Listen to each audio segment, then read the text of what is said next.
बुद्ध प्रदोष व्रत की ये दिव्य कथा सुनने मात्र से जीवन के सारे कष्ट स्वयं मिट जाएंगे।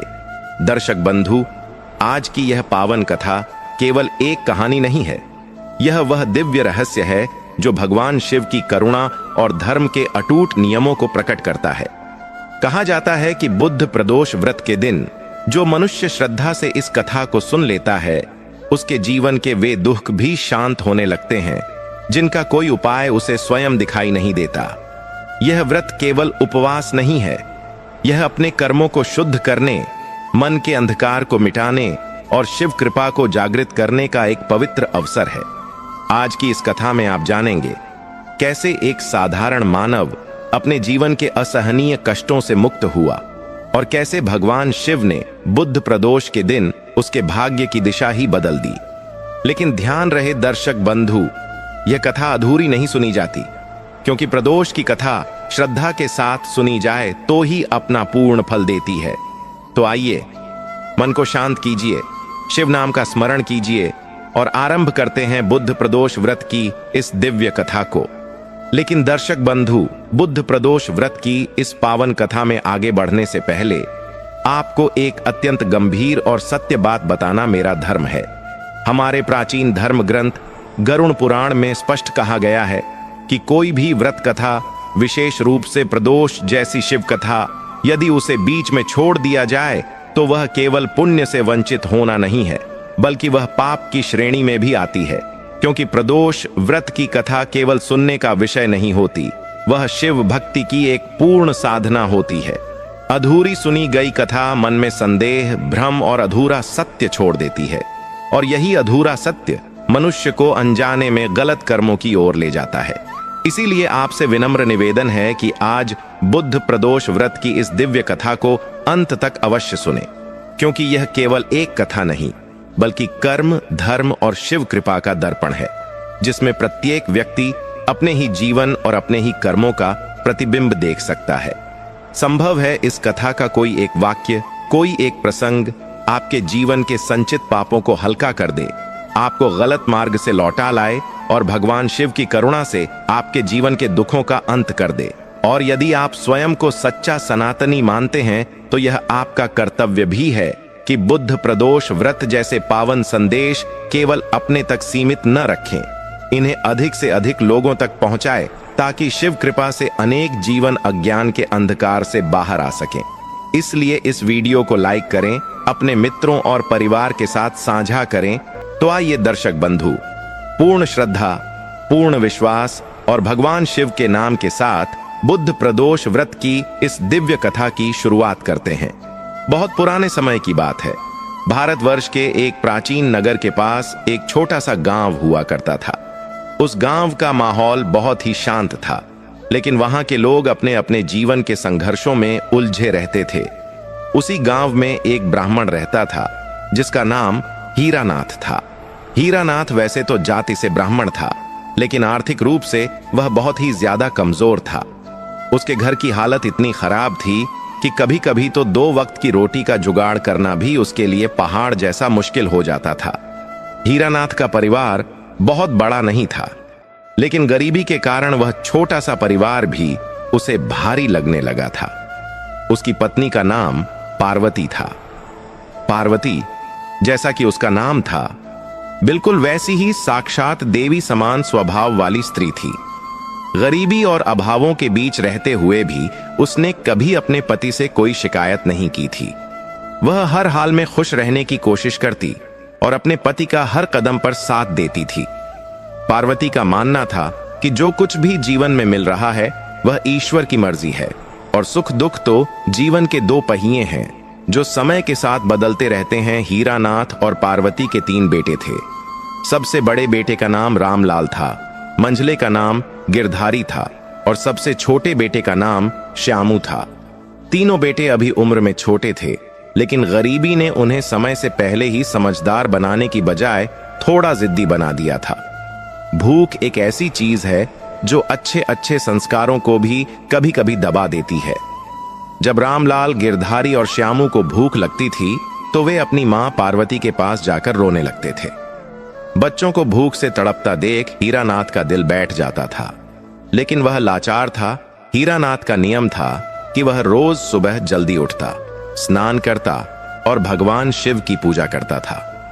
उसके घर के आंगन में एक छोटा सा शिवलिंग स्थापित था। चाहे घर में खाने को अन्न का एक दाना हो या ना हो, लेकिन हीरानाथ कभी भी भगवान शंकर की पूजा करना नहीं छोड़ता था। वह जंगल से बेलपत्र तोड़कर लाता, कुएं से जल भरता और पूरी श्रद्धा के साथ ओम नमः शिवाय का जाप करते हुए शिवलिंग पर जल अर्पित करता। उसकी पत्नी पार्वती भी पूजा में उसका पूरा साथ देती थी। एक दिन की बात है, सुबह का समय था। सूरज अभी पूरी तरह निकला भी नहीं था। पक्षियों की चहचहाहट शुरू हो चुकी थी। हीरानाथ अपनी फटी हुई धोती को संभालते हुए पूजा के लिए बैठा था। उसकी आंखों में आंसू थे। उसने शिवलिंग पर जल चढ़ाया और हाथ जोड़कर भगवान से विनती करने लगा। वह बोला, हे भोलेनाथ, हे त्रिकालदर्शी, आप तो सब जानते हैं। मेरे घर की स्थिति आपसे छिपी नहीं है। मैं खुद भूखा रह लूं, मुझे कोई गम नहीं, लेकिन मेरे ये 3 मासूम बच्चे रामलाल, गिरधारी और श्यामू जब भूख से बिलखते हैं तो मुझसे देखा नहीं जाता। हे प्रभु, क्या मेरे भाग्य में आजीवन यह दरिद्रता ही लिखी है? मैंने ऐसा कौन सा पाप किया है जिसकी सजा मेरा परिवार भुगत रहा है? हीरानाथ की आवाज में गहरा दर्द था। पास ही बैठी पार्वती भी अपनी साड़ी के पल्लू से आंसू पोंछ रही थी। पूजा खत्म करके जब हीरानाथ उठा तो उसने देखा कि तीनों बच्चे सोकर उठ चुके हैं और एक कोने में बैठे हैं। घर में कल रात का बचा हुआ थोड़ा सा भी भोजन नहीं था। रामलाल ने अपनी मां से पूछा, मां, आज खाने में क्या है? बहुत भूख लगी है। पार्वती ने नजरें झुका लीं। उसके पास अपने बेटे के सवाल का कोई जवाब नहीं था। उसने गीली आंखों से हीरानाथ की तरफ देखा।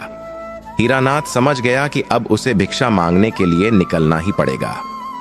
उस समय ब्राह्मणों का कर्म ही भिक्षा मांगना और पूजा पाठ करना होता था। हीरानाथ ने अपना झोला उठाया और अपनी लकड़ी की लाठी हाथ में ली।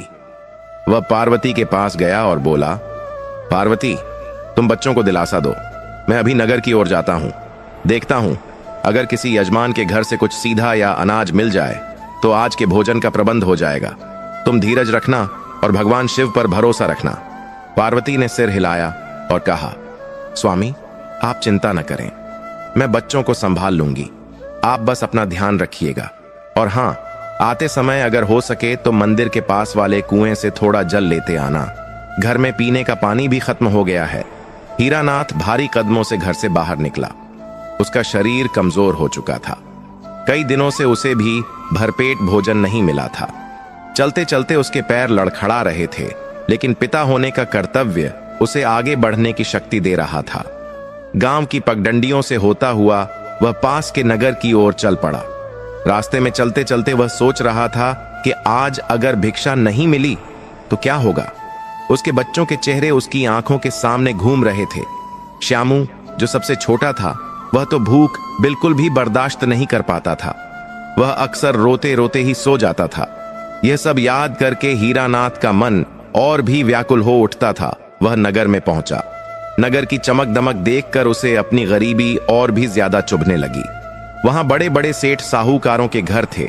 ऊंची ऊंची हवेलियां थीं। लोग अच्छे कपड़े पहने इधर उधर घूम रहे थे। दुकानों पर तरह तरह के पकवान सजे थे। हलवाई की दुकान से आती हुई गरम जलेबियों की खुशबू ने हीरानाथ के पेट में मरोड़ पैदा कर दी। लेकिन उसने अपनी इच्छाओं को मार दिया। उसने एक बड़ी सी हवेली का दरवाजा खटखटाया। अंदर से एक नौकर बाहर आया और उसने हीरानाथ को ऊपर से नीचे तक देखा। हीरानाथ के कपड़े पुराने और जगह जगह से सिले हुए थे। उसके चेहरे पर दाढ़ी बड़ी हुई थी और शरीर हड्डियों का ढांचा मात्र रह गया था। हीरानाथ ने विनम्रता से कहा, भाई, मैं एक ब्राह्मण हूं। थोड़ा सा आटा या दाल मिल जाता तो मेरे बच्चों का पेट भर जाता। भगवान तुम्हारा भला करेंगे। नौकर ने रूखे स्वर में कहा, अरे बाबा, आगे जाओ। सेठ जी अभी पूजा कर रहे हैं, अभी कुछ नहीं मिलेगा। रोज रोज आ जाते हो मांगने। और उसने दरवाजा जोर से बंद कर दिया। हीरानाथ को बहुत अपमानित महसूस हुआ, लेकिन गरीबी में अपमान का घूंट पीना ही पड़ता है। वह वहां से चुपचाप आगे बढ़ गया। उसने सोचा कि शायद अगले घर में कोई दयावान व्यक्ति मिल जाए। वह दूसरे घर गया। वहां भी उसे डांट कर भगा दिया गया। दोपहर हो गई थी। सूरज सिर पर आ गया था। धूप बहुत तेज थी। हीरानाथ को प्यास भी लगी थी और भूख से चक्कर भी आ रहे थे, लेकिन उसका झोला अभी भी खाली था। उसे चिंता होने लगी कि अगर आज वह खाली हाथ घर लौटा तो पार्वती और बच्चों का क्या होगा। क्या आज फिर उन्हें पानी पीकर ही सोना पड़ेगा। वह एक पेड़ की छांव में बैठ गया। उसने अपनी आंखें बंद कीं और फिर से महादेव को याद किया। हे शिव शंकर, मेरी परीक्षा लेना बंद करो प्रभु, अब मुझ में और सहन शक्ति नहीं बची है। तभी वहां से एक रथ गुजरा। उस रथ में नगर के राजा के मंत्री बैठे थे।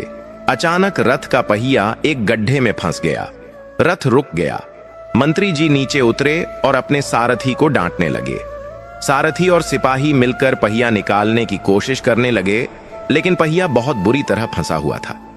हीरानाथ यह सब देख रहा था। उसने सोचा कि शायद मैं कुछ मदद कर दूं। वह उठा और रथ के पास गया। उसने सारथी से कहा, भाई क्या मैं भी थोड़ा जोर लगवा दूं? सारथी ने उसे देखा और कहा, अरे ब्राह्मण देवता, आप कमजोर दिख रहे हैं, लेकिन अगर हाथ लगा देंगे तो शायद काम बन जाए। हीरानाथ ने, सारथी ने और सिपाहियों ने मिलकर हर हर महादेव का जयकारा लगाया और जोर लगाया। भगवान की लीला देखिए, जो पहिया 10 मिनट से नहीं निकल रहा था, वह हीरानाथ के हाथ लगाते ही एक झटके में बाहर निकल गया। मंत्री जी यह देखकर बहुत खुश हुए। उन्होंने हीरानाथ को गौर से देखा। उन्होंने देखा कि ब्राह्मण के चेहरे पर एक तेज है, भले ही वह गरीबी से मुरझाया हुआ है। मंत्री जी ने अपनी थैली से कुछ स्वर्ण मुद्राएं निकाली और हीरानाथ की ओर बढ़ाईं। बोले, हे ब्राह्मण देव, आपकी सहायता के लिए धन्यवाद। यह छोटी सी भेंट स्वीकार करें। हीरानाथ ने सोने के सिक्के देखे तो उसकी आंखें फटी की फटी रह गईं। उसने जीवन में कभी एक साथ इतना धन नहीं देखा था, लेकिन उसने अपने लोभ पर काबू पाया। उसने हाथ जोड़कर कहा, मंत्री जी, मैंने सहायता धन के लिए नहीं की थी, यह तो मेरा धर्म था। किसी की मुसीबत में काम आना ही सबसे बड़ा पुण्य है। मंत्री जी हीरानाथ की निस्वार्थ भावना देखकर और भी प्रभावित हुए। उन्हें लगा कि यह कोई साधारण ब्राह्मण नहीं है। उन्होंने कहा, आपकी बातों ने मेरा मन जीत लिया है, लेकिन आप बहुत गरीब प्रतीत होते हैं। कृपया इसे मेरा दान समझकर रख लीजिए, आपके परिवार के काम आएगा। हीरानाथ ने मन ही मन भगवान शिव को धन्यवाद दिया। उसने कांपते हाथों से वह मुद्राएं ले लीं। वह समझ गया कि आज भोलेनाथ ने उसकी सुन ली है। उसने मंत्री जी को आशीर्वाद दिया और वहां से सीधे बाजार की ओर भागा। आज उसके कदमों में थकान नहीं थी, बल्कि एक नई ऊर्जा थी। सबसे पहले उसने अपने बच्चों के लिए ढेर सारा अनाज, चावल, दाल, घी और गुड़ खरीदा। उसने बच्चों के लिए कुछ मिठाइयां भी लीं। पार्वती के लिए एक नई साड़ी खरीदी, क्योंकि पार्वती की पुरानी साड़ी अब तार तार हो चुकी थी।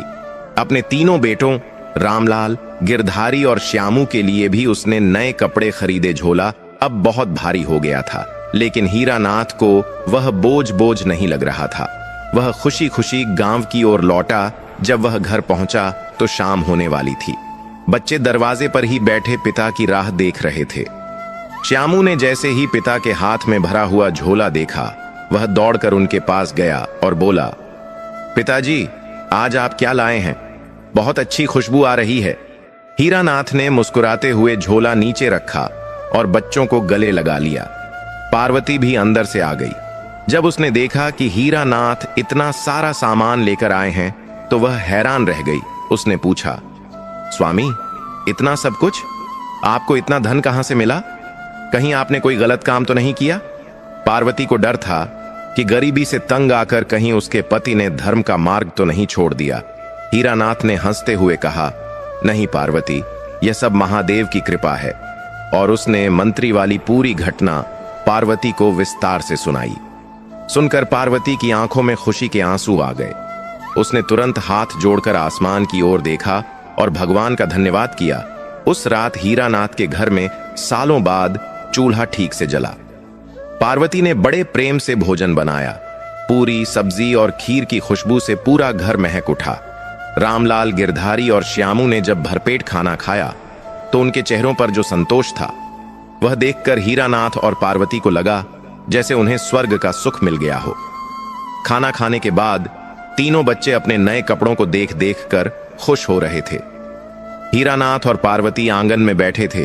हीरानाथ ने पार्वती से कहा, पार्वती, आज मेरे मन का एक बहुत बड़ा बोझ हल्का हो गया है, लेकिन हमें यह नहीं भूलना चाहिए कि यह सब ईश्वर की देन है।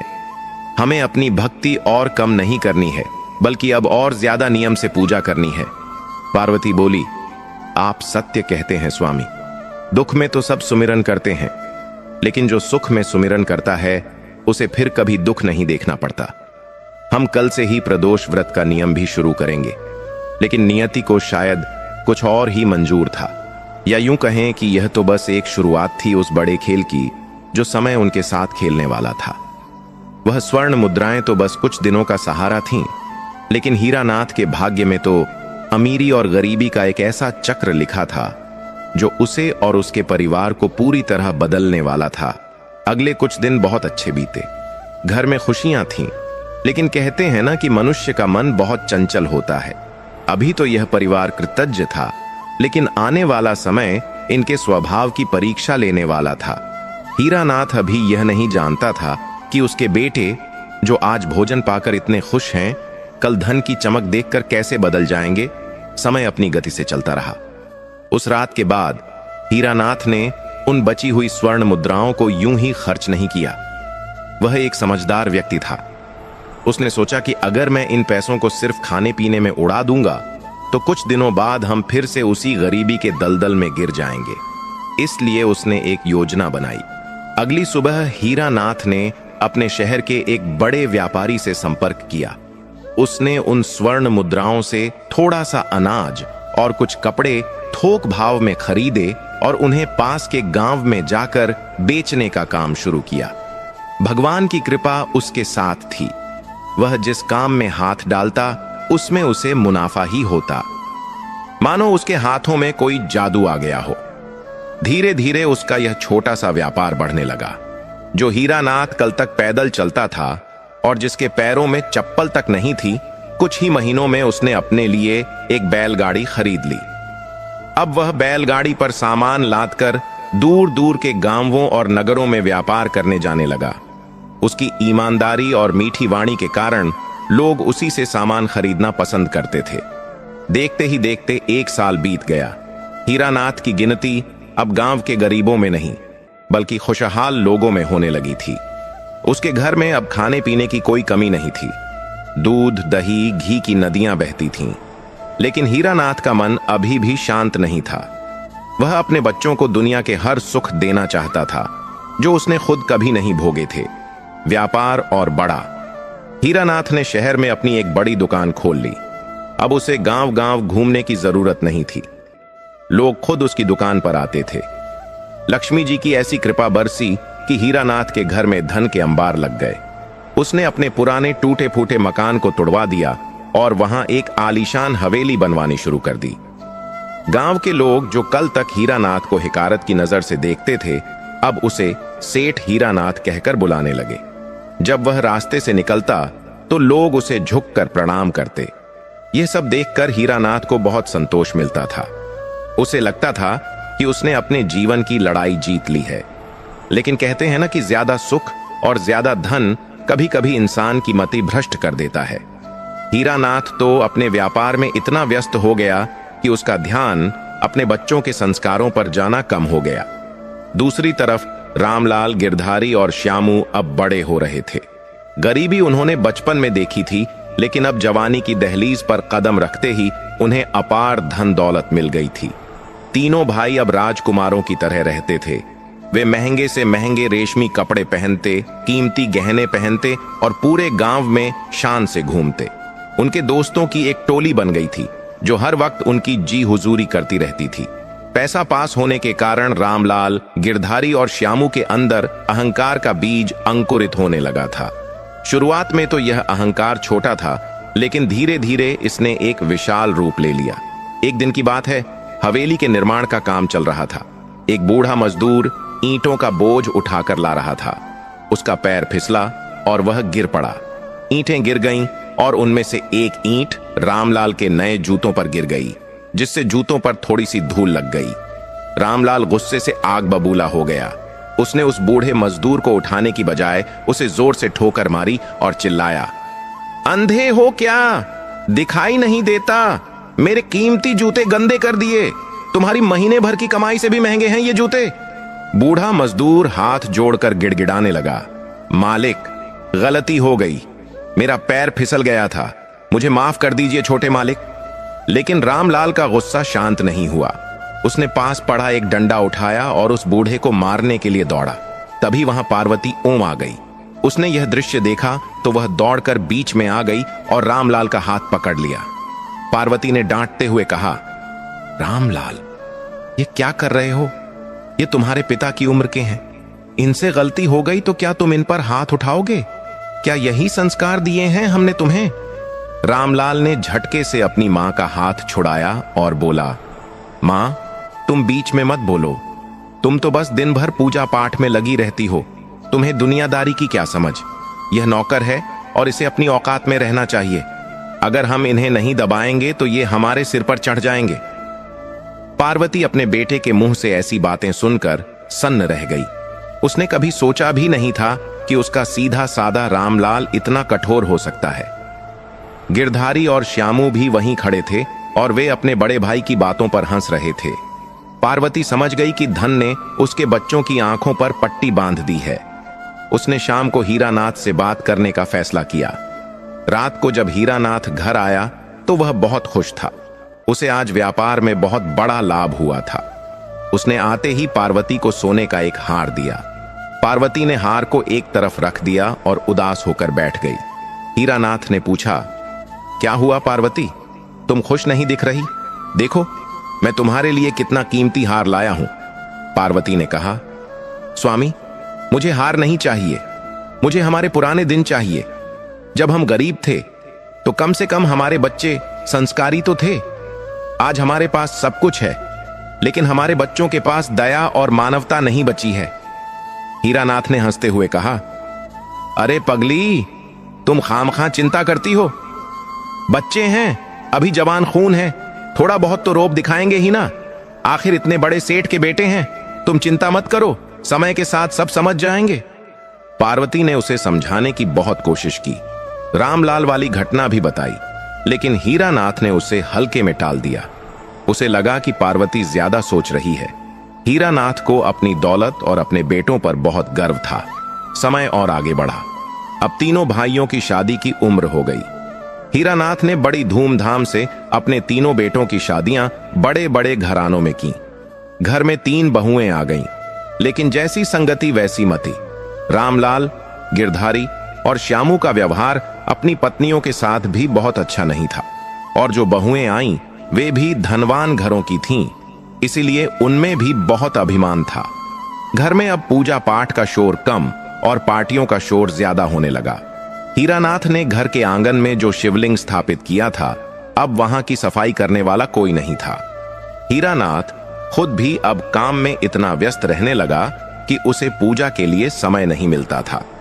ओम AUM नमः शिवाय का जाप, जो पहले पूरे घर में गूंजता था, अब कहीं खो गया था। एक दिन गांव में एक बहुत बड़ा मेला लगा। तीनों भाई बन ठन कर मेले में गए। वहां एक गरीब खिलौने वाला बैठा था जो मिट्टी के खिलौने बेच रहा था। श्यामू को एक खिलौना पसंद आया। उसने वह खिलौना उठाया और चलने लगा। खिलौने वाले ने पीछे से आवाज दी, बाबूजी, इसके पैसे तो देते जाइए। श्यामू रुका, पीछे मुड़ा और हंसते हुए बोला, पैसे? तुम जानते नहीं हम कौन हैं? हम हीरानाथ सेठ के बेटे हैं। इस पूरे गांव में हमारी मर्जी चलती है। तेरा तो भाग्य खुल गया कि मैंने तेरी दुकान से कुछ उठाया।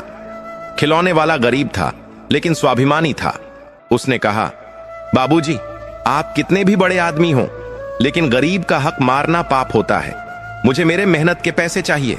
इस बात पर तीनों भाइयों को गुस्सा आ गया। गिरधारी ने आगे बढ़कर उस खिलौने वाले के सारे खिलौने लात मारकर तोड़ दिए। मिट्टी के खिलौने चकन्नाचूर हो गए। गरीब दुकानदार रोने लगा। उसने आसमान की तरफ हाथ उठाकर कहा, हे महादेव, देख रहे हो ना तुम? इन अमीरों के जुल्म को देख रहे हो ना? इनका ये घमंड एक दिन चकनाचूर हो जाएगा। उस गरीब की हाय उन तीनों को लगी, लेकिन वे अपनी मस्ती में हंसते हुए वहां से चले गए। घर पर पार्वती को जब यह पता चला तो वह बहुत रोई। वह दौड़कर शिवलिंग के पास गई। शिवलिंग पर धूल जमी थी। उसने रोते हुए शिवलिंग को साफ किया और प्रार्थना की, हे प्रभु, मेरे बच्चों को माफ कर देना, वे भटक गए हैं, उन्हें सद्बुद्धि दो, इस धन ने मेरा घर बर्बाद कर दिया है। लेकिन अब पानी सिर से ऊपर जा चुका था। हीरानाथ भी अब पूरी तरह बदल चुका था। एक दिन जब पार्वती ने उससे कहा कि हमें गरीबों को दान देना चाहिए और भंडारा करवाना चाहिए, तो हीरानाथ ने चिढ़कर कहा, पार्वती, पैसा मेहनत से कमाया जाता है, ऐसे लुटाने के लिए नहीं। मैंने बहुत मेहनत की है, अब मुझे इसका आनंद लेने दो। तुम यह दान पुण्य के चक्कर में मत पड़ो। हीरानाथ भूल गया था कि यह वही पैसा है जिसकी शुरुआत मंत्री द्वारा दिए गए दान से हुई थी। वह भूल गया था कि उस पहिए को निकालने की शक्ति उसे महादेव ने दी थी। उसे लगने लगा था कि यह सब उसकी अपनी होशियारी और मेहनत का नतीजा है। यही वह पल था जब उसका पतन निश्चित हो गया था। तीनों बेटे अब नशा भी करने लगे थे। वे जुआ खेलते और हजारों रुपए एक रात में हार जाते। गांव के लोग अब हीरानाथ के परिवार की इज्जत नहीं करते थे, बल्कि उनसे डरते थे और पीठ पीछे उन्हें गालियां देते थे। एक दिन की बात है, एक साधु महाराज उनके द्वार पर आए। साधु बहुत ही तेजस्वी थे, उनके चेहरे पर सूर्य जैसा तेज था। वे भिक्षा मांगने के लिए खड़े हुए और बोले, अलख निरंजन, माई, थोड़ा भोजन मिलेगा? दरवाजे पर रामलाल खड़ा था। उसने साधु को ऊपर से नीचे तक देखा और उपहास उड़ाते हुए बोला, अरे बाबा, आगे जाओ, यहां कोई लंगर नहीं चल रहा। हट्टे कट्टे हो, काम क्यों नहीं करते? बस भीख मांगने आ जाते हो। साधु ने शांत भाव से कहा, बेटा, मैं एक सन्यासी हूं, भिक्षा ही मेरा धर्म है। अगर नहीं देना है तो मना कर दो, लेकिन अपमान मत करो। याद रखना, लक्ष्मी चंचल होती है, आज यहां है तो कल वहां। केवल धर्म ही साथ जाता है। रामलाल को गुस्सा आ गया।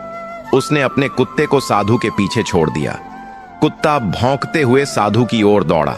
साधु ने अपनी झोली से थोड़ी सी विभूति निकाली और कुत्ते की तरफ फेंकी। कुत्ता वहीं शांत होकर बैठ गया।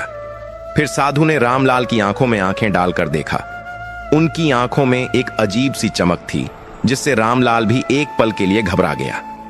साधु ने गंभीर वाणी में कहा, मूर्ख बालक, जिस धन पर तुझे इतना गुमान है वह रेत की दीवार की तरह है।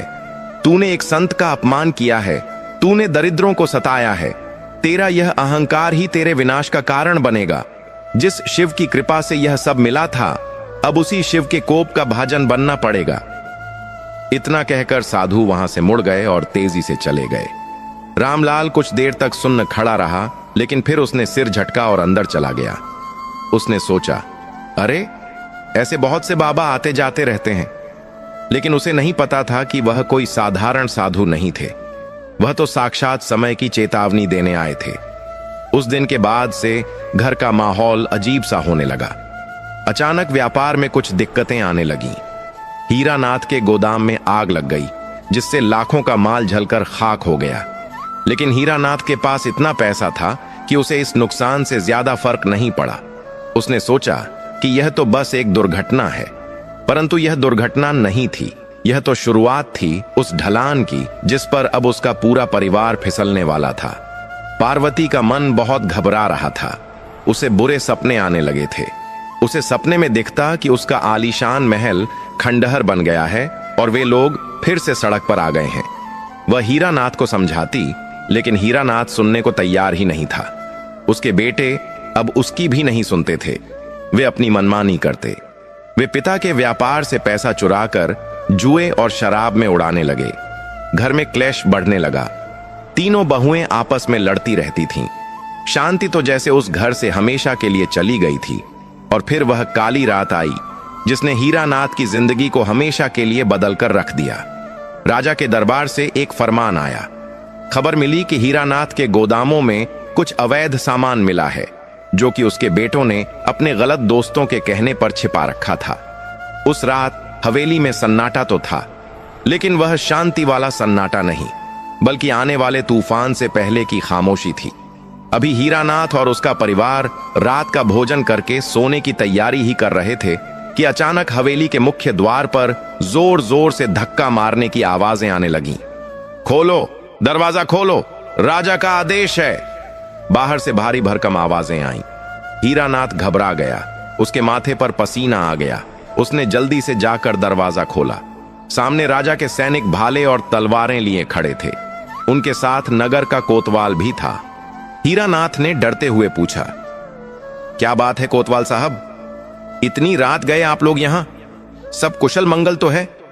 कोतवाल ने क्रोधित होकर हीरानाथ को धक्का दिया और अंदर घुस गया। उसने कड़क आवाज में कहा, सेठ हीरानाथ, तुम्हारे गोदाम में राजकीय कोष से चोरी की गई कीमती मूर्तियां और प्रतिबंधित नशीले पदार्थ मिले हैं। हमें खबर मिली है कि यह सब तुम्हारे बेटों ने अपने दोस्तों के साथ मिलकर वहां छिपाया है। हीरानाथ के पैरों तले जमीन खिसक गई। वह हकलाते हुए बोला, यह असंभव है। मेरा परिवार संभ्रांत है। मेरे बेटे ऐसा नहीं कर सकते। जरूर किसी ने हमें फंसाने की साजिश की है। तभी वहां रामलाल, गिरधारी और श्यामू भी आ गए। पुलिस को देखकर उनके चेहरे का रंग उड़ गया। वे कांपने लगे।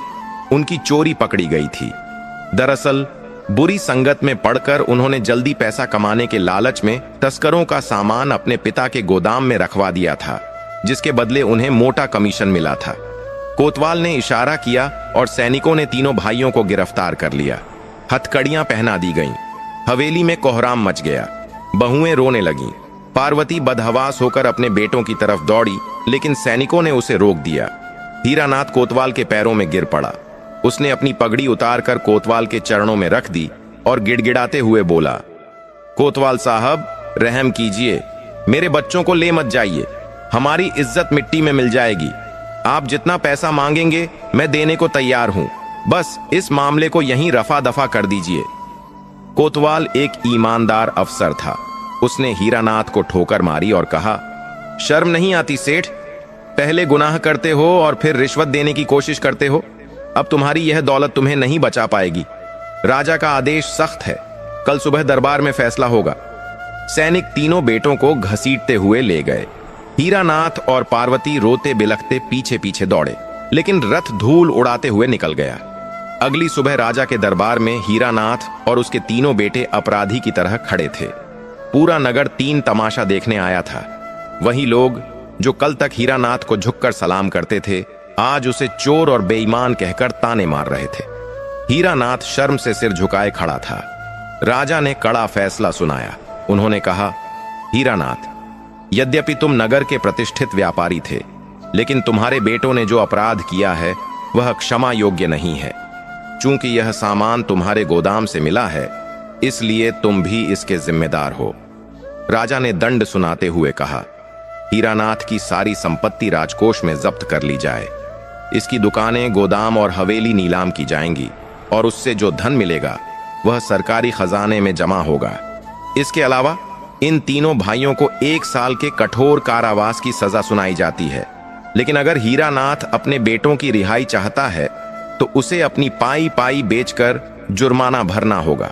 हीरानाथ अपने बेटों से बहुत प्यार करता था, भले ही वे नालायक थे। उसने राजा के सामने हाथ जोड़े और कहा, महाराज, मैं अपना सब कुछ देने को तैयार हूं, बस मेरे बेटों को जेल मत भेजें। राजा ने भारी जुर्माना लगाया। इतना भारी जुर्माना कि उसे चुकाने के लिए हीरानाथ को सचमुच अपनी एक एक चीज बेचनी पड़ी।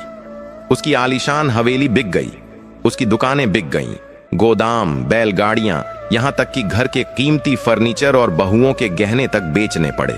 देखते ही देखते कुछ ही दिनों के अंदर हीरानाथ, जो नगर का सबसे अमीर सेठ था, वापस सड़क पर आ गया। सब कुछ बिक जाने के बाद जुर्माना भरकर उसके बेटे तो जेल जाने से बच गए, लेकिन अब उनके पास रहने के लिए छत नहीं थी। वे वापस अपने उसी पुराने गांव में लौट आए। उनका पुराना टूटा फूटा मकान, जिसे हीरानाथ ने तोड़वा दिया था, वहां अब केवल खंडहर बचा था। लेकिन उनके पास और कोई ठिकाना नहीं था। उन्होंने बांस और फूस की मदद से एक कच्ची झोपड़ी बनाई और उसमें रहने लगे। वहीं रामलाल, गिरधारी और श्यामू, जो मखमल के गद्दों पर सोते थे, अब जमीन पर फटी हुई चटाई पर सोने को मजबूर थे। खाने के लिए जो पकवानों की थालियां सजा करती थीं, अब 2 वक्त की सूखी रोटी के लाले पड़ गए।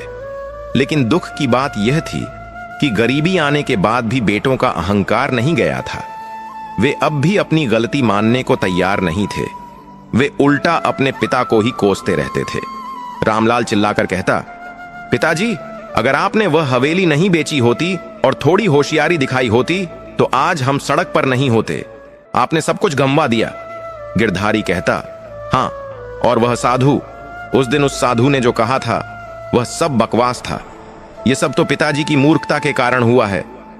हीरानाथ, जो अब बूढ़ा और कमजोर हो चला था, अपनी किस्मत को कोसता रहता।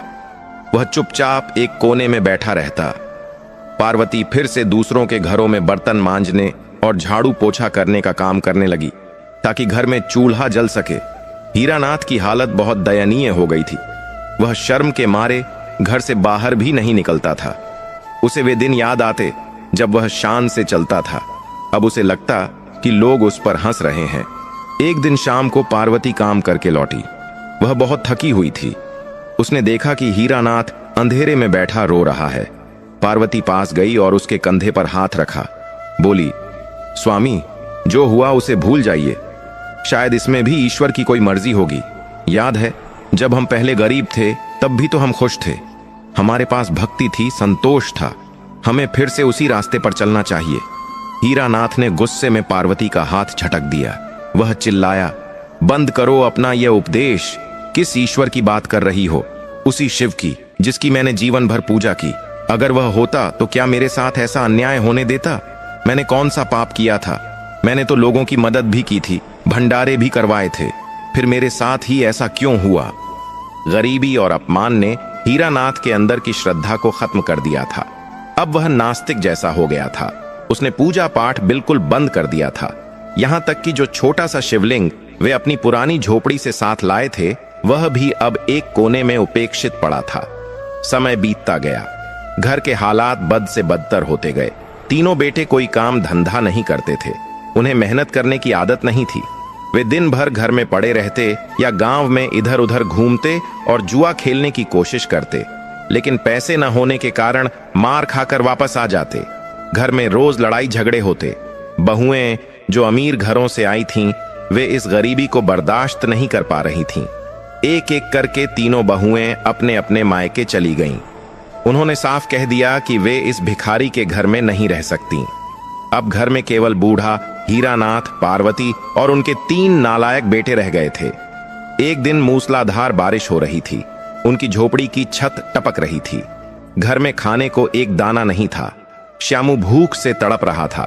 उसने गुस्से में आकर घर में रखा पानी का मटका फोड़ दिया और चिल्लाया, कैसा बाप है तू? हमें पैदा ही क्यों किया जब खिला नहीं सकता था? इससे अच्छा तो हम मर जाएं। अपने ही बेटे के मुंह से ऐसी बातें सुनकर हीरानाथ का दिल छलनी हो गया। उसे लगा कि अब जीने का कोई मकसद नहीं बचा है। वह पूरी तरह टूट चुका था। तभी उसी मूसलाधार बारिश में किसी ने उनकी झोपड़ी का दरवाजा खटखटाया। पार्वती ने सोचा, इस तूफान में कौन आया होगा। उसने दिया जलाया और दरवाजा खोला। सामने एक वृद्ध ब्राह्मण खड़ा था। वह बारिश में पूरी तरह भीगा हुआ था। उसके एक हाथ में लाठी थी और दूसरे हाथ में कमंडल। उसके चेहरे पर सफेद दाढ़ी थी और माथे पर त्रिपुंड लगा हुआ था। उसकी आंखों में एक असीम करुणा थी। वृद्ध ब्राह्मण ने कांपती आवाज में कहा, माई, मैं एक परदेसी हूं, रास्ता भटक गया हूं, बहुत जोर की भूख लगी है, क्या थोड़ा आश्रय और भोजन मिल पाएगा? हीरानाथ ने अंदर से ही चिल्लाकर कहा, चले जाओ यहां से, यहां खुद खाने को नहीं है, तुम्हें क्या देंगे? ये कोई धर्मशाला नहीं है। लेकिन पार्वती का दिल नहीं माना। वह जानती थी कि अतिथि भगवान का रूप होता है। उसने हाथ जोड़कर कहा, महाराज, आप अंदर आ जाइए। घर में भोजन तो नहीं है, लेकिन आग तापने के लिए जगह जरूर है। मैं आपके लिए पीने का पानी ले आती हूं। वृद्ध ब्राह्मण मुस्कुराया और अंदर आ गया। जैसे ही उसने झोपड़ी में कदम रखा, एक अजीब सी सुगंध पूरे घर में फैल गई। चंदन और कपूर की मिली जुली खुशबू। हीरानाथ ने मुंह फेर लिया, लेकिन वह ब्राह्मण सीधा हीरानाथ के पास जाकर बैठ गया। ब्राह्मण बोला, क्यों भाई, बहुत दुखी लगते हो? क्या खो दिया जो इतना शोक मना रहे हो? हीरानाथ ने चिढ़कर कहा, बाबा, अपना काम करो, तुम्हें मेरे दुख से क्या मतलब? तुम नहीं समझोगे कि अर्श से फर्श पर गिरने का दर्द क्या होता है। मैं एक राजा की तरह जीता था और आज दाने दाने को मोहताज हूं। ब्राह्मण ने हंसते हुए कहा, राजा? कौन राजा? यह सब तो माया है भाई। जो आज तुम्हारा है, कल किसी और का था और परसों किसी और का होगा। तुम जिस धन के जाने का शोक मना रहे हो, क्या वह धन तुम्हारे साथ आया था या तुम्हारे साथ जाएगा? हीरानाथ को यह बातें चुभ रही थीं, लेकिन उस ब्राह्मण की आवाज में ऐसा कुछ था कि वह चाहकर भी उसे चुप नहीं करा सका। ब्राह्मण ने आगे कहा, तुम्हारा दुख धन का जाना नहीं है हीरानाथ, तुम्हारा दुख यह है कि तुमने उस दाता को भुला दिया जिसने तुम्हें यह सब दिया था। जब धन आया तो अहंकार आया, और जब अहंकार आया तो ईश्वर चला गया, और जहां ईश्वर नहीं होता वहां लक्ष्मी भी नहीं टिकती। हीरानाथ चौंक गया। तुम्हें मेरा नाम कैसे पता? उसने हैरान होकर पूछा। ब्राह्मण ने रहस्यमयी मुस्कान के साथ कहा, मैं सब जानता हूं। मैं यह भी जानता हूं कि तुम्हारे घर के एक कोने में वह शिवलिंग पड़ा है जिस पर कभी तुम रोज जल चढ़ाते थे, लेकिन आज उस पर मकड़ी के जाले लगे हैं। पार्वती यह सुनकर रो पड़ी। वह दौड़कर गई और उसने शिवलिंग को उठाया, साफ किया और उस ब्राह्मण के सामने रख दिया। ब्राह्मण ने कहा, देखो हीरानाथ, जीवन में दुख और सुख तो कर्मों के फल हैं, लेकिन दुखों से मुक्ति का मार्ग केवल शिव की शरण में है। आज बुद्ध प्रदोष का दिन है। यह वह दिन है जब स्वयं महादेव और माता पार्वती प्रसन्न मुद्रा में होते हैं और अपने भक्तों के सारे कष्ट हर लेते हैं। हीरानाथ ने पूछा, तो मैं क्या करूं? क्या मेरे पाप माफ हो सकते हैं? क्या मेरा खोया हुआ सम्मान वापस मिल सकता है? ब्राह्मण ने कहा, अवश्य। यदि तुम सच्चे मन से पश्चाताप करो और आज से ही बुद्ध प्रदोष व्रत का संकल्प लो तो तुम्हारे जीवन का अंधकार मिट सकता है। यह व्रत केवल उपवास नहीं है, यह अपने अहंकार की बलि देने का नाम है। क्या तुम तैयार हो? हीरानाथ की आंखों से आंसुओं की धारा बह निकली। उसका कठोर हृदय पिघलने लगा था। उसे अपनी गलतियों का एहसास होने लगा था। उसने झुककर उस वृद्ध ब्राह्मण के पैर पकड़ लिए और बोला, हे महात्मा, मुझे मार्ग दिखाइए। मैं बहुत भटक गया था, मुझे बचाइए। तब उस वृद्ध ब्राह्मण ने हीरानाथ, पार्वती और उनके तीनों बेटों को पास बिठाया। रामलाल, गिरधारी और श्यामू भी उस ब्राह्मण के तेज से प्रभावित होकर शांत बैठ गए थे। ब्राह्मण ने अपनी झोली से एक पुरानी पोथी निकाली और कहा, ध्यान से सुनो, मैं तुम्हें बुद्ध प्रदोष व्रत की महिमा और उसकी विधि बताता हूं। यह कथा सुनने मात्र से ही तुम्हारे पाप कटने शुरू हो जाएंगे। झोपड़ी के अंदर का वातावरण एकदम शांत हो गया था। बाहर अभी भी बारिश की बूंदों की आवाज आ रही थी, लेकिन अंदर उस वृद्ध ब्राह्मण की मौजूदगी ने जैसे समय को रोक दिया था। दिए की लौ जो पहले फड़फड़ा रही थी अब एकदम स्थिर हो गई थी।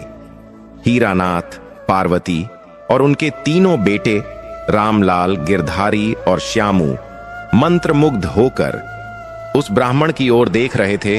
वृद्ध ब्राह्मण ने एक गहरी सांस ली और अपनी बात शुरू की। उनकी आवाज में एक ऐसा ठहराव था जो सीधे आत्मा में उतर जाता था। वे बोले, हीरानाथ, ध्यान से सुनो। जीवन में जब सारे दरवाजे बंद हो जाते हैं तब महादेव का द्वार खुलता है। तुमने पूछा था कि तुम्हारे दुख कैसे दूर होंगे। उसका उत्तर है प्रदोष व्रत। लेकिन यह कोई साधारण व्रत नहीं है।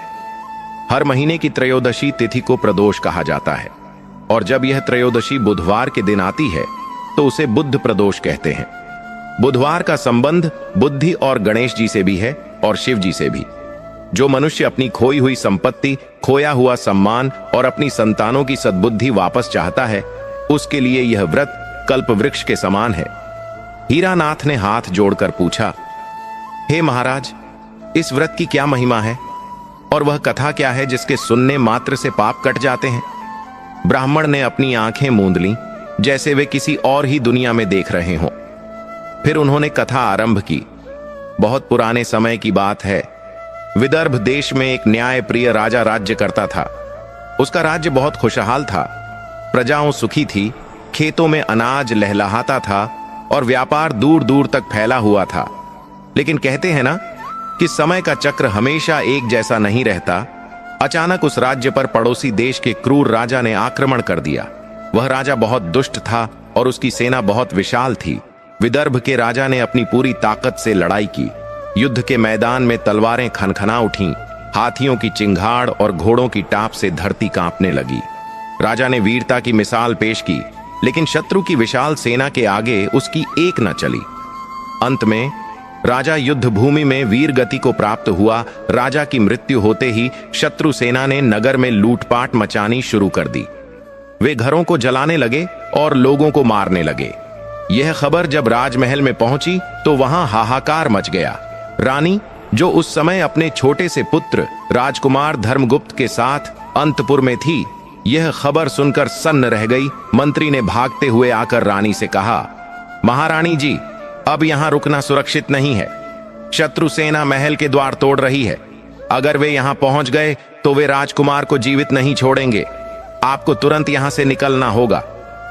रानी ने एक पल के लिए अपने सुहाग के उजड़ने का दुख मनाया, लेकिन अगले ही पल उसे अपने बेटे के प्राणों की चिंता हुई। उसने राजसी वस्त्र उतार फेंके और एक साधारण दासी के कपड़े पहन लिए। उसने राजकुमार को अपनी गोद में उठाया और महल के एक गुप्त रास्ते से अंधेरे में बाहर निकल गई। वह रानी, जिसके पैरों में कभी फूल भी चुभते थे, आज नंगे पैर कटीले जंगलों और पत्थरीले रास्तों पर दौड़ रही थी। उसका दिल जोर जोर से धड़क रहा था। पीछे मुड़कर देखने की भी हिम्मत नहीं थी। वह बस भागती जा रही थी, अपने बेटे को सीने से चिपकाए हुए। कई दिनों तक रानी जंगल में भटकती रही। उसके पास खाने को कुछ नहीं था, पीने को पानी नहीं था। वह जंगल के कंदमूल खाकर और झरनों का पानी पीकर किसी तरह अपने प्राण बचा रही थी। राजकुमार भूख से रोता तो रानी की आंखों से आंसू बह निकलते। वह उसे सूखी रोटियों के टुकड़े खिलाती जो वह अपने साथ बांध कर लाई थी। चलते चलते वे एक दूसरे राज्य की सीमा में पहुंच गए। वहां एक सुंदर नगर था। रानी ने सोचा कि यहां शायद कोई आश्रय मिल जाए, लेकिन विधाता की लीला बड़ी विचित्र है। उस नगर के पास पहुंचते ही रानी को एक भयानक रोग लग गया। जंगल के दूषित पानी और थकावट ने उसके शरीर को तोड़ दिया था। एक दिन एक नदी के किनारे रानी अपने प्राण त्यागने की स्थिति में आ गई। उसने अपने नन्हे राजकुमार के सिर पर हाथ फेरा और कहा, बेटा, मेरा समय पूरा हो गया है। अब भगवान शिव ही तुम्हारे रक्षक हैं। कभी अधर्म के रास्ते पर मत चलना। इतना कहकर रानी ने दम तोड़ दिया। सोचो हीरानाथ, वह राजकुमार जो कल तक राजा बनने वाला था, आज वह एक अनाथ भिखारी की तरह अपनी मां के मृत शरीर के पास बैठकर रो रहा था। उसका विलाप सुनकर पत्थर भी पिघल सकते थे। वह चीख रहा था, मां, उठो मां, मुझे छोड़कर मत जाओ। लेकिन मां तो जा चुकी थी। ब्राह्मण की यह बात सुनकर हीरानाथ की पत्नी पार्वती की आंखों से आंसू बहने लगे। उसे अपने बच्चों की याद आ गई। हीरानाथ भी भावुक हो गया था। ब्राह्मण ने कथा आगे बढ़ाई। उसी नगर में एक गरीब ब्राह्मणी रहती थी। वह विधवा थी। उसका पति बहुत पहले गुजर चुका था और उसका एक छोटा सा बेटा था जिसका नाम शुचिव्रत था। वह ब्राह्मणी बहुत ही धर्मपरायण थी। वह रोज घर घर जाकर भिक्षा मांगती और जो कुछ भी मिलता उसी से अपना और अपने बेटे का पेट भरती थी। वह भगवान शिव की अनन्य भक्त थी और नियम से प्रदोष व्रत करती थी। उस दिन वह ब्राह्मणी नदी किनारे जल भरने गई थी। तभी उसने एक बच्चे के रोने की आवाज सुनी। वह आवाज की दिशा में गई। वहां उसने देखा कि एक सुंदर बालक, जिसके चेहरे पर राजसी तेज है, अपनी मां के शव के पास बैठकर रो रहा है। ब्राह्मणी का हृदय करुणा से भर गया। वह समझ गई कि यह कोई साधारण बालक नहीं है, बल्कि विपत्ति का मारा कोई कुलीन पुत्र है। उसने आसपास देखा, लेकिन वहां कोई नहीं था। उसने मृत स्त्री का अंतिम संस्कार करवाया और उस अनाथ बालक को अपने साथ अपने घर ले आई।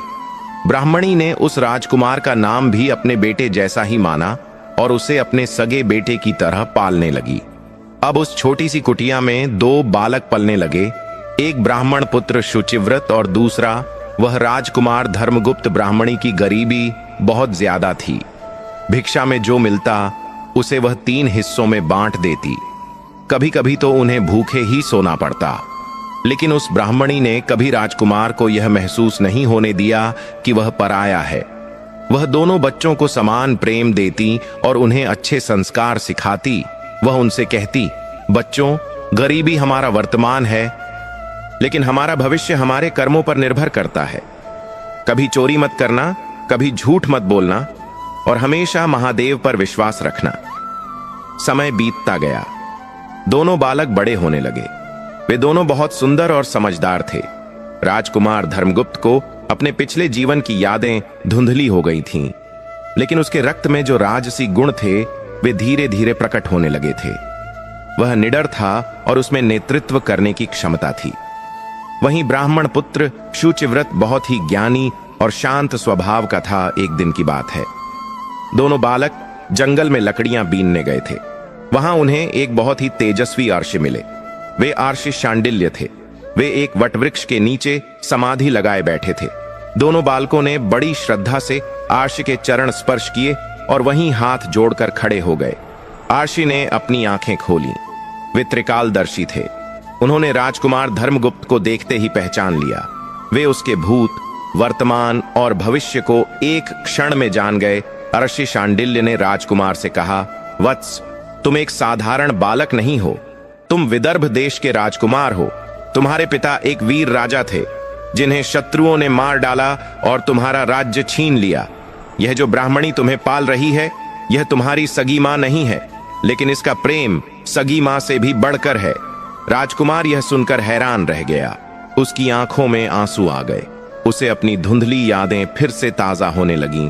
अर्षि ने आगे कहा, बेटा, तुम्हारे जीवन में यह जो कष्ट और दरिद्रता है, यह तुम्हारे पूर्व जन्मों के कर्मों का फल है, लेकिन इससे मुक्ति पाने का एक उपाय है।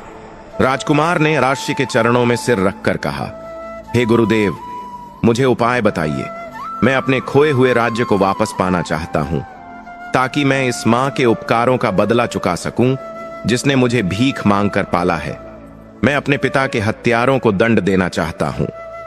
अर्षि शांडिल्य मुस्कुराए और बोले, वत्स, क्रोध से राज्य वापस नहीं मिलते। राज्य मिलते हैं तपोबल और ईश्वरीय कृपा से। मैं तुम्हें एक व्रत का उपदेश देता हूं। वह है प्रदोष व्रत, और उसमें भी विशेष रूप से बुद्ध प्रदोष व्रत। अर्षि ने समझाया, भगवान शिव ही जगत के पिता हैं। प्रदोष काल यानी सूर्यास्त के समय भगवान शिव प्रसन्न मुद्रा में नृत्य करते हैं। यदि तुम और तुम्हारी माता नियम पूर्वक, श्रद्धा और विश्वास के साथ बुद्ध प्रदोष का व्रत करोगे, तो महादेव की कृपा से तुम्हारे सारे शत्रु नष्ट हो जाएंगे और तुम्हें तुम्हारा खोया हुआ राज्य और वैभव पुनः प्राप्त होगा। गरीबी का नाश होगा और दरिद्रता तुम्हारे घर का रास्ता भूल जाएगी। अर्षि ने उन्हें व्रत की पूरी विधि बताई। उन्होंने बताया कि कैसे सुबह स्नान करके शिव जी का ध्यान करना चाहिए, कैसे दिन भर संयम रखना चाहिए और कैसे शाम को सूर्यास्त के समय दोबारा स्नान करके सफेद वस्त्र धारण कर शिव जी की पूजा करनी चाहिए। पूजा में बेलपत्र, भांग, धतूरा, अक्षत और दीप का प्रयोग करना चाहिए। और सबसे जरूरी बात, मन में अहंकार का त्याग करके पूर्ण समर्पण होना चाहिए। अर्षि का आशीर्वाद लेकर दोनों बालक घर लौटे। उन्होंने घर आकर अपनी माता ब्राह्मणी को सारी बात बताई। ब्राह्मणी यह सुनकर बहुत खुश हुई।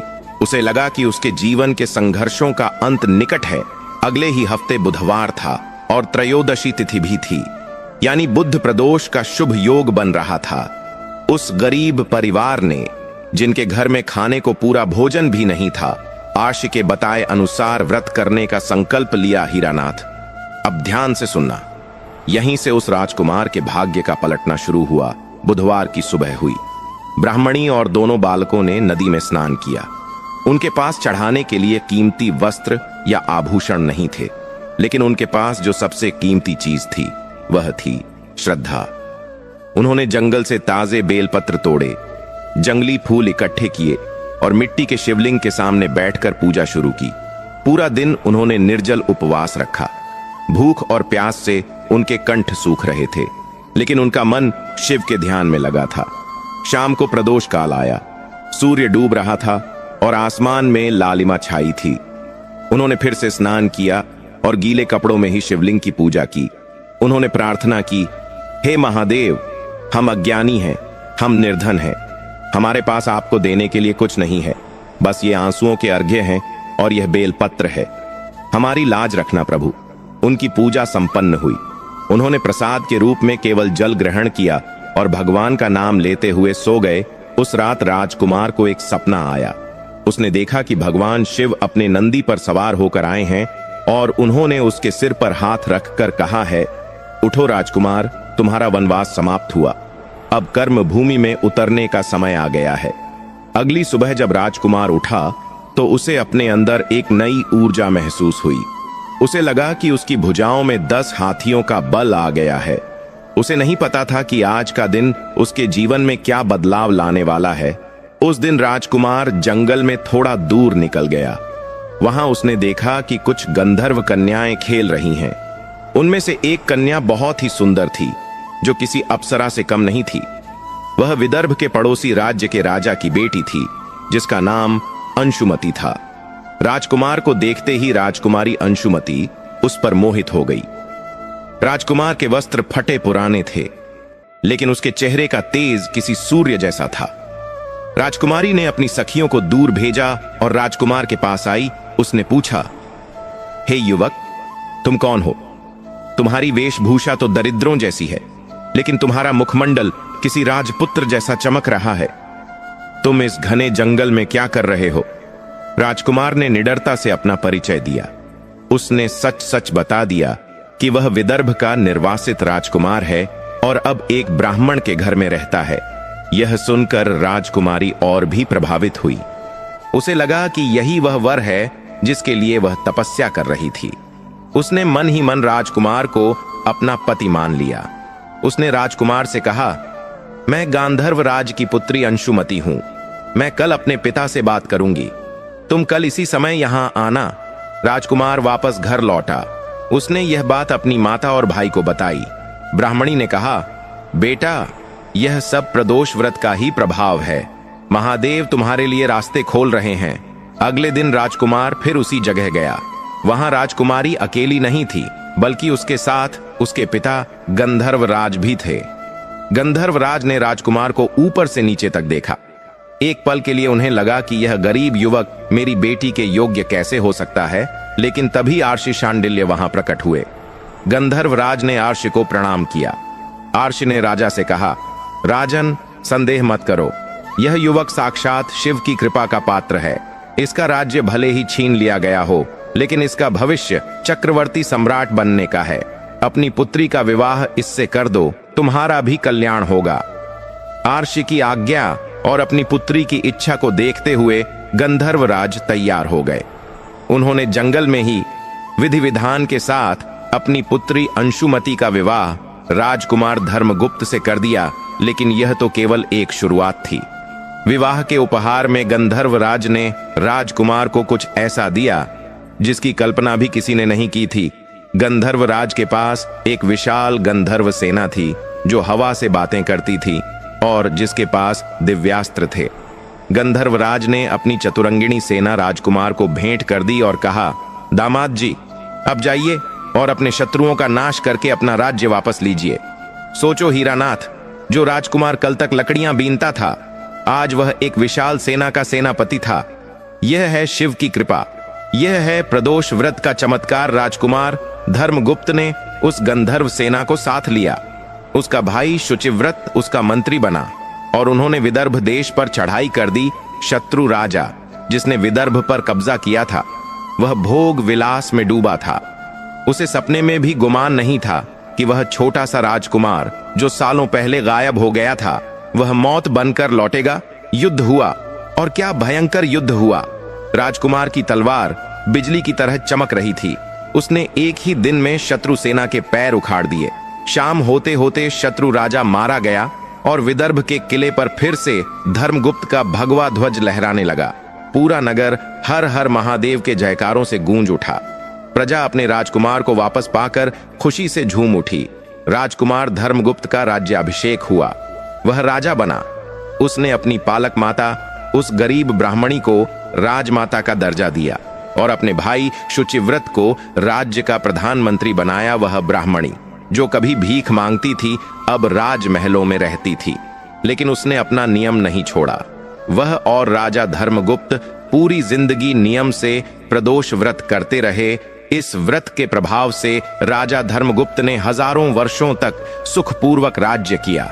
उसके राज्य में कभी अकाल नहीं पड़ा, कभी महामारी नहीं आई और प्रजा हमेशा सुखी रही। अंत में अपना शरीर त्यागने के बाद वे सभी भगवान शिव के परम धाम को प्राप्त हुए।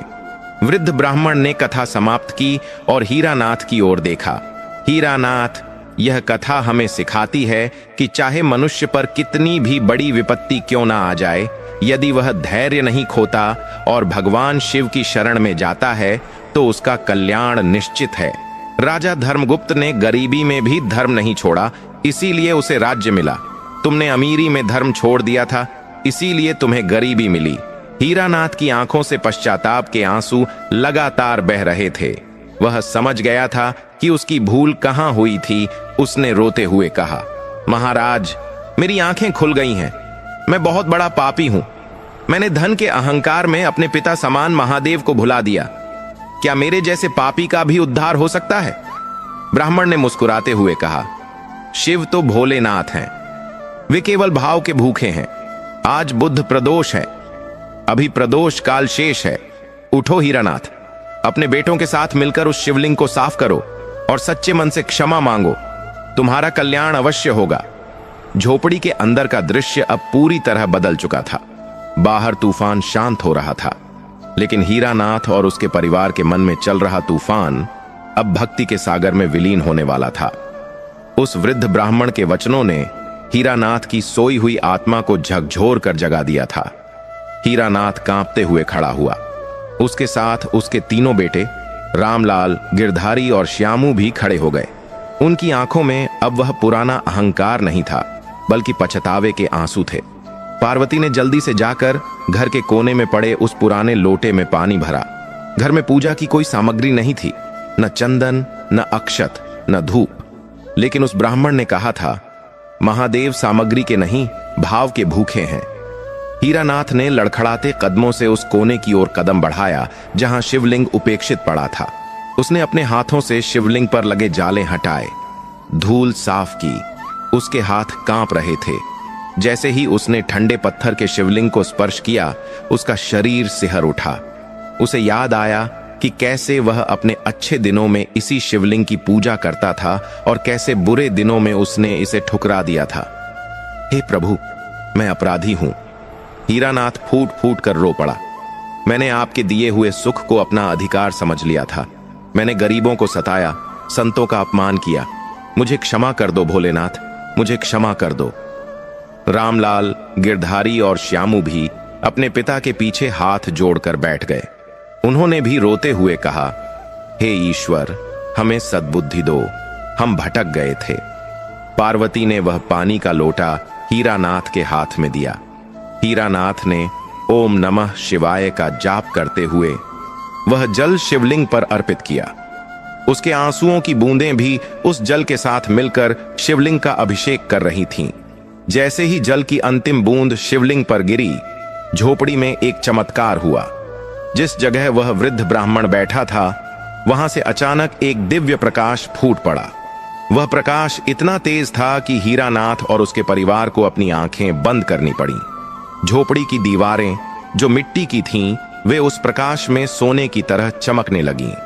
एक भीनी भीनी सुगंध जो इस दुनिया की नहीं लगती थी, चारों ओर फैल गई। जब प्रकाश थोड़ा कम हुआ और उन्होंने अपनी आंखें खोलीं, तो उनके आश्चर्य का ठिकाना न रहा। वहां वह वृद्ध ब्राह्मण नहीं था।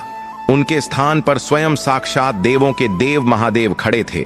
उनके जटाओं में गंगा विराज रही थी, गले में सर्प लिपटा हुआ था, माथे पर चंद्रमा चमक रहा था और हाथ में त्रिशूल था।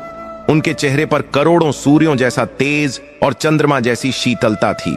उनके बगल में माता पार्वती भी मंद मंद मुस्कुरा रही थीं।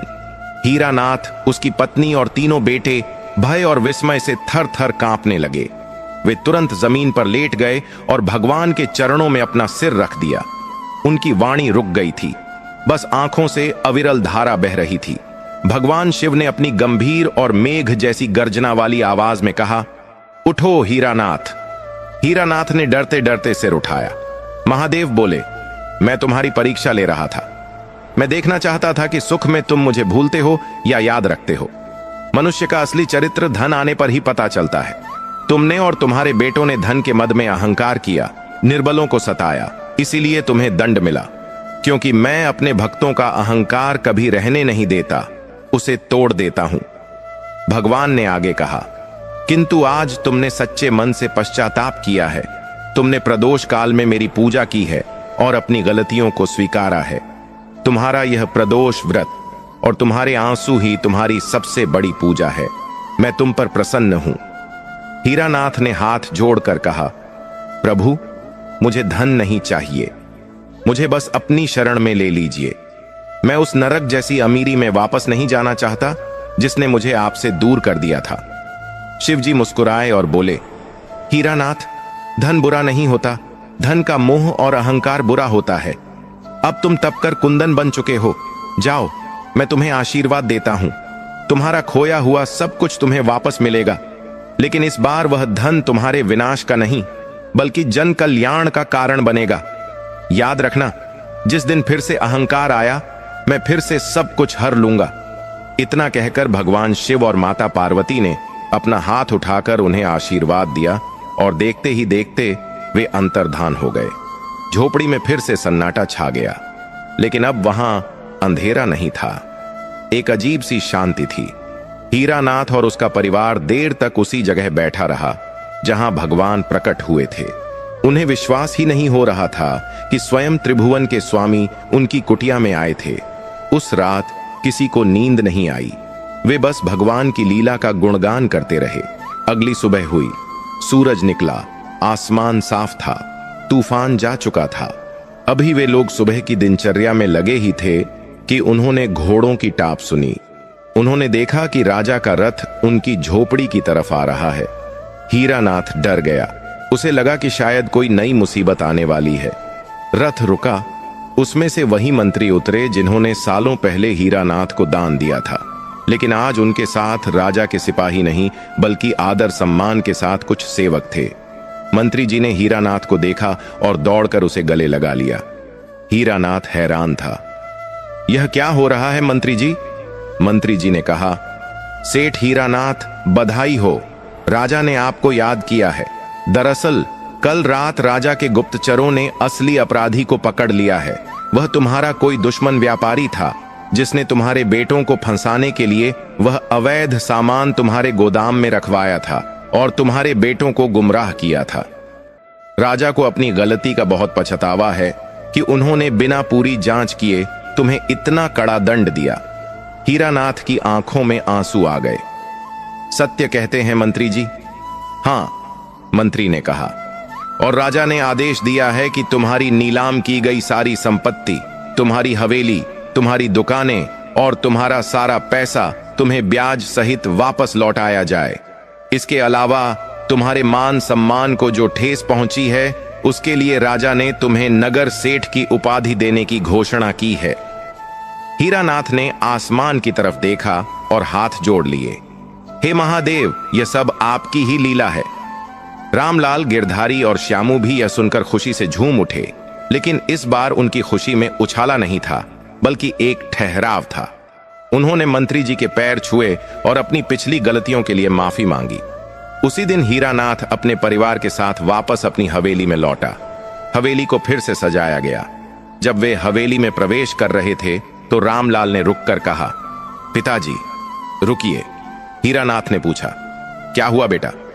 रामलाल ने कहा, हम हवेली में तब तक प्रवेश नहीं करेंगे जब तक हम यहाँ एक भव्य शिव मंदिर की स्थापना का संकल्प नहीं ले लेते, और आज से यह नियम होगा कि हमारे घर के दरवाजे से कोई भी भूखा या साधु खाली हाथ नहीं जाएगा।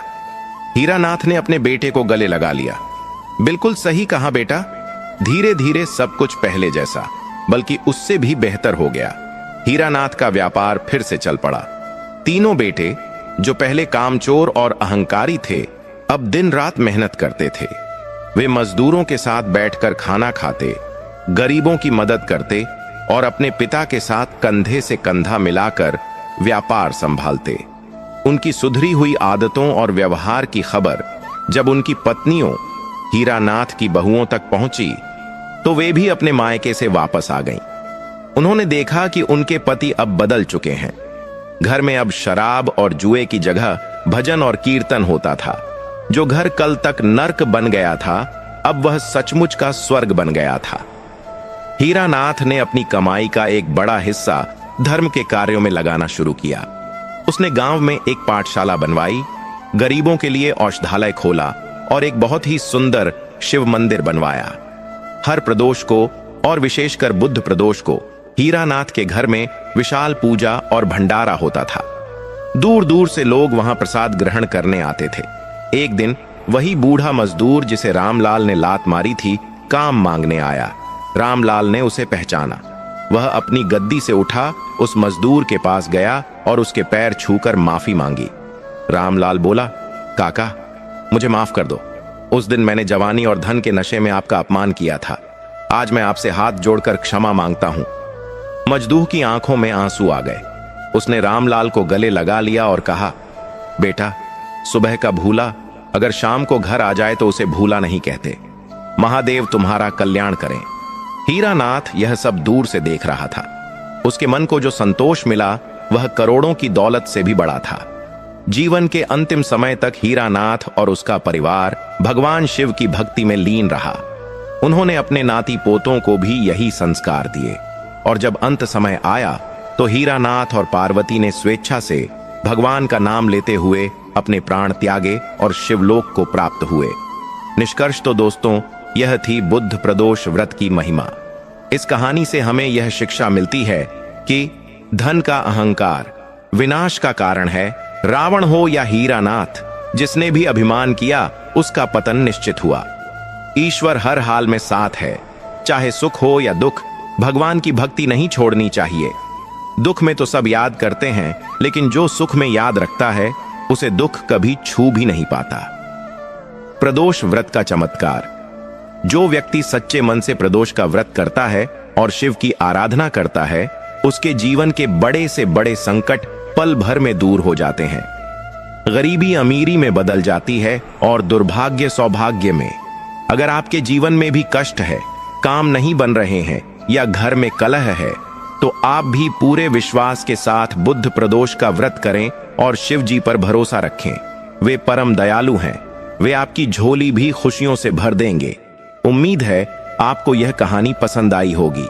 अगर कहानी अच्छी लगी हो तो कमेंट में ओम नमः शिवाय जरूर लिखें और वीडियो को लाइक करें। मिलते हैं अगली वीडियो में एक और नई कथा के साथ। तब तक के लिए हर हर महादेव।